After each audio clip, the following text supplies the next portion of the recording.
Hello बच्चों, वापस स्वागत करता हूं आपके अपने चैनल BSCB हेल्प पे। उम्मीद है अभी तक की जो डाली गई वीडियोस हैं, जो आपके इंग्लिश 2 के पहले लेसन जनवरी नाइट से रिलेटेड थी, वो आपको पसंद आ रही होंगी। आज हम इंग्लिश 2 के सेकंड लेसन एलर्जी, जिसे हम लोग भली भांति परिचित हैं, उसके बारे में अध्ययन करने जा रहे हैं। ये allergy doctor Rana SP Singh के द्वारा लिखी गई एक कहानी, ये कहानी नहीं है, ये एक डॉक्टर का व्यू है। इस कहानी में एक डॉक्टर ने ये क्लियरली बताया है कि कैसे एलर्जी होती है, इसका इलाज क्या है, कैसे हमें एलर्जी के समय खुद को अलग रखना चाहिए, कैसे कैसे मेजर्स इसमें उपयोग में लाने चाहिए, इसके बारे में हम इस चैप्टर में जानेंगे। इस कहानी में हम देखेंगे कि कैसे एक डॉक्टर जो है एक पेशेंट को सलाह देते हुए बताता है एलर्जी के बारे में। तो उससे पहले हम डॉक्टर राणा SP सिंह के बारे में जान लें। Doctor Rana SP Singh, born on 23rd January 1976 in Machhagar Lachhiram Hathua village in Gopalganj district. Doctor Rana SP Singh जो थे, उनका जन्म 23 जनवरी 1976 ईस्वी में मच्छागर लच्छीराम हथुआ गांव में एक गोपालगंज नाम के ज़िले में, जो कि UP में पड़ता है, वहां हुआ था। Is a reputed physician who has specialized on allergy. ये एक फिजिशियन है, अर्थात डॉक्टर की ही एक शैली में आते हैं ये फिजिशियंस, जो फिज़िकल इलाज करते हैं उनको फिजिशियन कहा जाता है, और इन्होंने एलर्जी के ऊपर विशेषता ग्रहण की हुई है।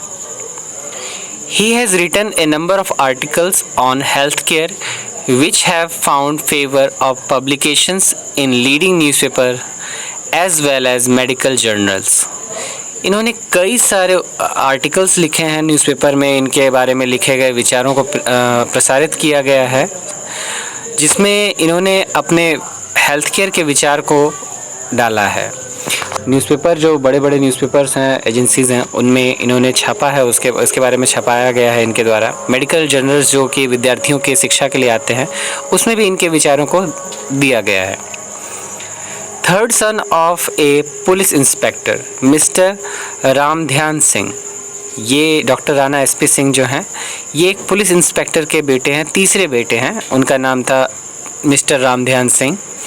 Doctor Rana SP Singh has several degrees to his credit, और इनके पास अपनी खुद की कमाई हुई कई सारी डिग्रियां हैं, जिसमें कि सच एज MBBS की डिग्री, जो मेडिकल के क्षेत्र में दी जाती है।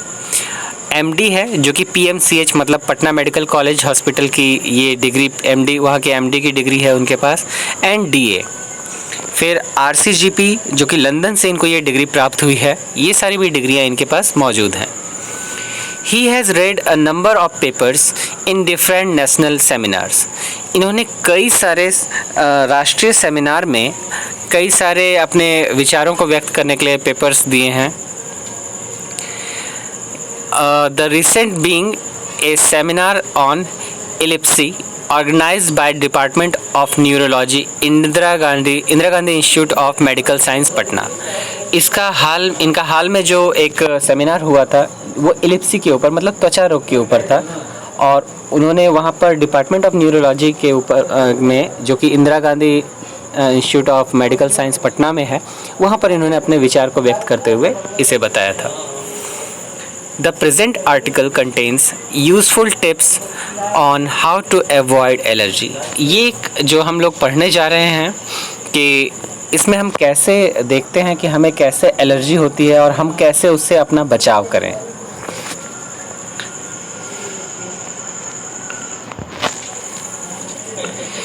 तो आते हैं बच्चों कहानी पर। तो one morning Prem Shankar woke up with an itching sensation of pain all over his body. एक सुबह प्रेम शंकर नाम का व्यक्ति जागा और अपने पूरे शरीर पर उसे खुजली जैसे कुछ आसार नजर आए। He could not understand what was the problem with him. वो समझ नहीं पा रहा था कि उसके साथ समस्या क्या है, आखिर क्या हुआ है उसे। He went to a clinic. वो एक क्लिनिक गया, डॉक्टर से मिला. The doctor examined him and assured him that he would be okay in a few days. Doctor ने उसकी जांच की और उसे बताया कि वह कुछ ही दिनों में ठीक हो जाएगा. It's just an intense of allergy. ये सिर्फ और सिर्फ एक एलर्जी का ही रूप है. He observed. जो डॉक्टर ने ऑब्जर्व किया, जांचा, उसमें ये बताया कि ये बस एक एलर्जी है, आप कुछ दिनों में ठीक हो जाएंगे. Prem wanted to know what allergy is. Prem जानना चाहते थे कि ये एलर्जी है क्या, आखिर ये कैसे होता है, किससे होता है और इससे बचने के लिए क्या किया जाए. So the doctor explain. तो अब डॉक्टर ने उसे बताते हुए, ये जानकारी शेयर करते हुए उसे एलर्जी के बारे में बताया. तो देखिए एलर्जी के बारे में डॉक्टर ने क्या बताया. उन्होंने बताया कि allergy you can say is a mall function of the human immune system causing a violent reaction against normally harmless substance in our natural environment. उन्होंने कहा कि एलर्जी, हम कह सकते हैं कि एलर्जी एक हमारे इम्यून सिस्टम, मतलब हमारी तंत्र का ही एक दोष है, एक कमी है, जिसमें कि हम उन वस्तुओं के प्रति अपनी संवेदना प्रकट करते हैं, उन वस्तुओं के प्रति हम अपने मतलब अगेंस्ट, उनके विरोध में हम जो है हमारे बॉडी प्रतिक्रिया करती है, हमारे शरीर प्रतिक्रिया करती है, जो हार्मलेस है, जिसका कोई नुकसान नहीं है, दूसरे व्यक्तियों के लिए वो नॉर्मल है. और जनरल दूसरे जिसको इससे एलर्जी होती है उनके ऊपर ये बहुत घातक प्रतिक्रिया करता है. जैसे आप देखेंगे किसी व्यक्ति को धूल से एलर्जी होती है, किसी को किसी चीज़ की खुशबू, गंध से एलर्जी होती है, उसकी गंध उसे दूर से ही मिल जाए तो वो छींकने लग जाता है. और अगर दूसरे व्यक्ति को उसकी गंध मिल रही होती है, वो आराम से रहता है, उसको कोई दिक्कत नहीं होती है ना. ये आप इस तरह से आप देख सकते हैं. तो ये सब्सटेंस हार्मफुल नहीं होते, ये हार्मलेस है, इसको मतलब इससे कोई नुकसान नहीं है. लेकिन कोई व्यक्ति इसे बर्दाश्त नहीं कर पाता, उसे एलर्जी हो जाती है, वो छींकने लगता है, खांसने लगता है, कभी कभी फीवर भी आ जाता है ना. You may call such substance allergens. तो इस तरह के जो तत्व होते हैं, जो पदार्थ हैं जिनसे किसी को एलर्जी हो सकती है, उस पार्टिकुलर व्यक्ति के लिए वो सब्सटेंस एलर्जन कहलाता है, अर्थात जिससे एलर्जी उत्पन्न होती है. मतलब वो पदार्थ जिससे एलर्जी उत्पन्न होती है उसे हम एलर्जन कहते हैं. The reaction creates an inflammation which in turn can lead to a variety of symptoms such as hay fever, eczema, asthma and other conditions popularly referred to as allergies. तो इसके साथ साथ जो है हमारे शरीर में एक जलन सी पैदा हो सकती है, जिसके कारण हमारे शरीर में और भी कई लक्षण देखने को मिल सकते हैं, जिसमें कि तेज़ बुखार, छींक, खांसना और साथ ही साथ कई सारे लक्षण भी देखने को मिलते हैं, जिसे हम एलर्जी का ही एक रूप कहेंगे.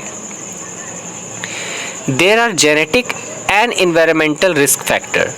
इसमें एलर्जी ऐसा नहीं है कि ये किसी व्यक्ति को स्वतः ही होता है, ये जेनेटिक भी हो सकता है, अर्थात उसको उसके पूर्वजों से भी मिला हो, या फिर हो सकता है कि प्रकृति में हमारे चारों ओर की वस्तुओं से ही हमें किसी चीज़ से एलर्जी हो रही हो.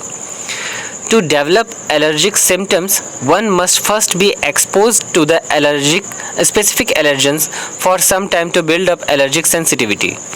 यहाँ कहा गया कि अगर किसी व्यक्ति में एलर्जी के सिम्टम्स को जानना है कि उसके अंदर एलर्जी के लक्षण हैं या नहीं, उसे उस वस्तु से एलर्जी है या नहीं, तो सबसे पहले हमें उस एलर्जी के संपर्क में जाना होगा.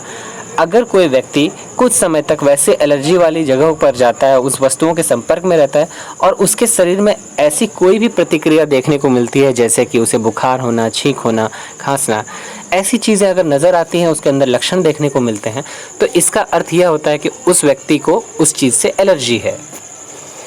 Environmental factors such as smoking and pollution will also add to the risk factor. इसके साथ साथ प्राकृतिक कुछ कारण भी हो सकते हैं, और साथ ही साथ स्मोकिंग मतलब धुआं करना या फिर धूम्रपान करना, या किसी प्रकार का प्रदूषण, जैसे हवा में धूल की मात्रा ज़्यादा होना या फिर गंदे पानी का सेवन करना, इससे व्यक्ति को एलर्जी हो सकती है और इससे भी रिस्क होता है. Initially allergy often appears as seeming begin condition such as a hay fever during the pollen season. यहाँ पर बात कर रहे हैं पॉलन सीजन की, अर्थात जिस समय पॉलिनेशन होता है. पॉलिनेशन आप समझ सकते हैं कि परागकण का, किसी पौधे के परागकण का उड़कर दूसरी जगह पर हवा में उड़ते रहना और वस्तुओं के, व्यक्तियों के संपर्क में आना.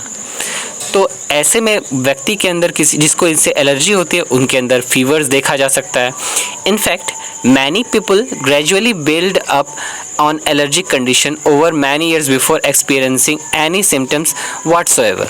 बहुत सारे लोगों को कई सालों तक ऐसे परिस्थिति में रहने के बावजूद भी ये चीज़ देखने को नहीं मिलती, पर अचानक से उसके अंदर ऐसे लक्षण देखने को मिल जाते हैं जिसे हम एलर्जी कह सकते हैं।